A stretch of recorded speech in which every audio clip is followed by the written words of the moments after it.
மனசை நல்லபடியா பார்த்துக்கிறதுக்கான வழி என்னங்க? அதை நிறைய பேர் பார்த்துக்கிறதே இல்லை. யாரை பார்த்தாலும் டிப்ரெஷன், ஸ்ட்ரெஸ்ஸு, மனசு சரியில்லை, திடீர்னு தப்பான முடிவுகள் எடுக்கிறாங்க. நம்மளுடைய அறிவை வளர்த்து கொள்வதற்கு பல வழி இருக்கு.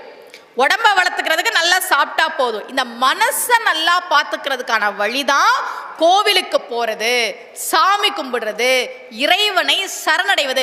என்ன கஷ்டம் வந்தாலும் நீ பார்த்துக்கப்பான்னு பொறுப்பை ஒப்படைச்சிட்டோம்னா நாம நிம்மதியா இருப்போம். நாம என்ன பண்றோம்னா, இந்த சாமி எப்பதான் கண்ணை திறக்கும், இந்த சாமி எப்பதான் கண்ணை திறக்கும்னு நாமளே வருத்திக்கிறோம்.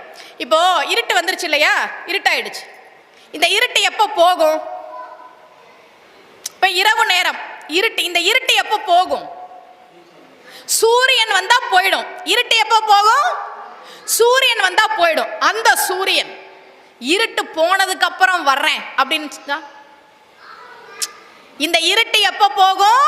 சூரியன் வந்தா போகும். ஆனா அந்த சூரியன் இருட்டு போகட்டும், நான் அப்புறமா வர்றேன்னா எப்படி இருட்டு போகும்?